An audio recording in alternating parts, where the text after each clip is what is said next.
नमस्कार. आजच्या अकोला पेपरवर भारत एम एस न्यूजतर्फे मी पुन्हा तुमच्यासमोर आलो आहे. बघा, आता 2-3 दिवसा पहिले मी एक व्हिडिओ टाकला होता की माझ्यावरती हल्ला झाला किंवा हे गणेश आनेच्या विषयामध्ये बोललो होतो मी. सुरक्षा रक्षक त्यांचे हेड त्यांच्या विषयामध्ये बोललो होतो मी. आता बघा, मी जो व्हिडिओ आणि फोटोज अपलोड केला होता की तो झोपलेला आहे म्हणून गणेश आनेच्या आशीर्वादाने तो झोपलेला आहे असा व्हिडिओ टाकला होता मी आणि फोटो टाकला होता. त्याच्यामध्ये एक प्रॉब्लेम असं झाला की काही लोकांना इतका त्रास होत आहे की तुम्हाला सांगू शकत नाही. त्यावरच्या कमेंट वाचू मी कोमात गेलो.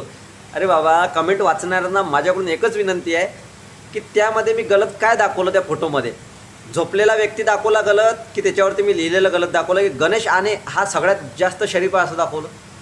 सर्वात प्रश्न पडलेला आहे मला. सर्वात पहिला प्रश्न असा पडलेला आहे की तुम्हा लोकांना त्रास काय होतोय.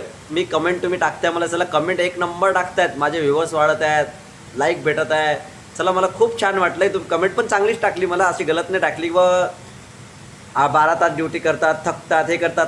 अरे बाबा, सर्वात पहिली माझी एक गोष्ट आहे का तुम्ही, ज्यावेळेस आपण तिथे पेशंट घेऊन जातो, पेशंट नेल्यानंतर तिथले जे कर्मचारी आहेत, तिथले कर्मचारी ज्यावेळेस स्टेटमेंट चालू करतात त्याच्यासोबत समजा एखादा व्यक्ती जर जास्त सिरियस आला तर त्याच्यासोबत 2 ते 4 व्यक्ती राहतील की नाही राहतील, सर्वात मोठा प्रश्न हा पडतो. त्यांच्यासोबत 2 ते 3 व्यक्ती जे राहतात हात पकडण्यासाठी, सलाईन देण्यासाठी, जे काही समजा एक्सवायजेड राहतात, सोबत येणाऱ्या व्यक्तीला हाकलायचं यांचं काय काम आहे. गणेश आनेचे जे सुरक्षा रक्षक आहेत पूर्ण, गणेश आने हात त्याचं नाव घ्यायची लायकी नाही त्याची, पण तरी नाव घेतो मी. आता गणेश आनेच्या राज्यात तर लोक झोपू आशीर्वादानंच पैसा कमवत आहे समजा. सुरक्षा रक्षक तिथले जे आहेत ते मसोबा म्हणून ते काय त्यांची ती आहे म्हणून तिथले, चला ते कर्मत आहे, कमावत आहे, बरोबर आहे, सर्व काही गोष्टी बरोबर आहेत त्यांच्या. पण मला तुम्ही कमेंट करताय, तुमच्या कमेंट मला आवडल्या, अशाच कमेंट करत राहा. त्याच्यामुळे माझे फॉलोअर्स वाढतील, त्याच्यामुळे माझा पेपर प्रसिद्ध होईल, त्याच्यामुळे माझं न्यूज चॅनल प्रसिद्ध होईल. आणि काही लोकांनी मला कमेंट केली, तू ओरिजिनल पत्रकार आहे की नाही. एखाद्या वेळेस तुमच्या घरातला कधी पण प्रॉब्लेम आला तर मला कॉल करा, त्यावेळेस मी तुमच्यासाठी हजर होईल. ज्या व्यक्ती मला कमेंट करताय तू पत्रकार आहे की नाही, तर त्यासाठी एक वेळा मला आजमावा, तुमच्यासाठी स्वतःसाठी आजमावा. किंवा तुम्हाला हॉस्पिटलमध्ये प्रॉब्लेम, उद्या कुठं पण हॉस्पिटलमध्ये कुठं पण प्रॉब्लेम आला तर मला व्हिडिओ पाठवा. मी त्यावेळेस तुम्हाला, किंवा XYZ तुम्हाला पोलीस स्टेशनमध्ये पण प्रॉब्लेम आला तरी मला कॉल करा, मी त्यावेळेस तुमच्यासाठी हजर होईल. तुम्ही मला एक वेळा आजमावा, मी पत्रकार आहे की नाही हे ओरिजिनल तुम्हाला माहिती पडेल.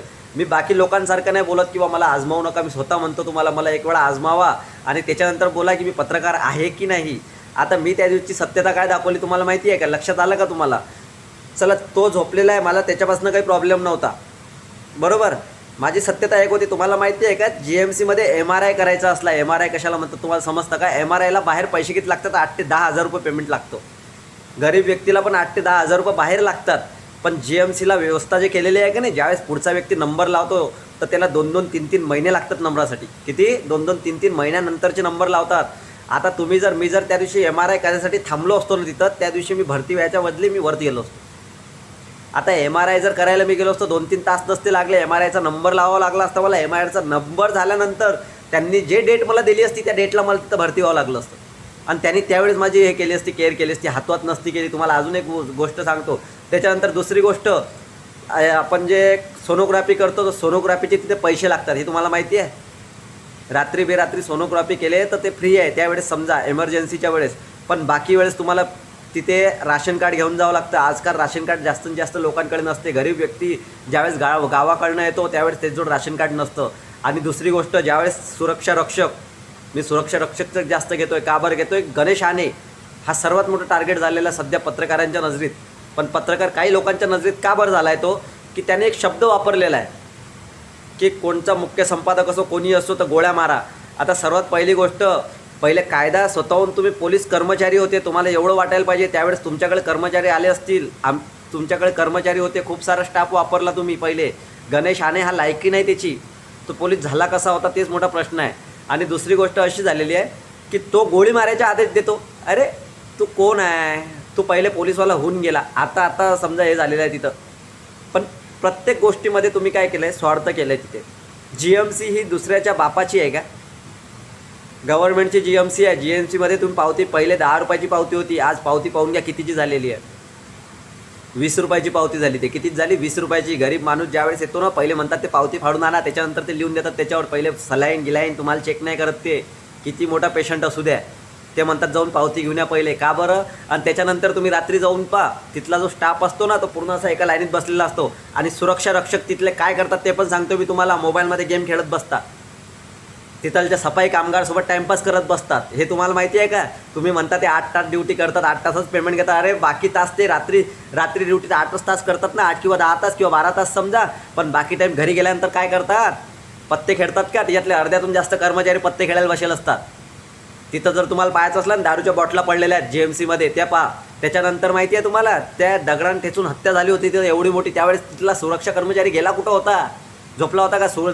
याच्या गणेश आनेच्या आशीर्वादानं का पेमेंटच खाऊन राहिला का? झोपेल होता तो? त्यावेळेस तुम्ही लोक कुठे गेले होते? त्यावेळेस कमेंट कुठे गेल्या होत्या तुमच्या? एक लेडीज खांद्यावर नवऱ्याला घेऊन जात होती, त्यावेळेस सुरक्षा कर्मचारी कुठं होता? काय करत होता? 8 तास ड्युटी करत होता, काय करत होता तो?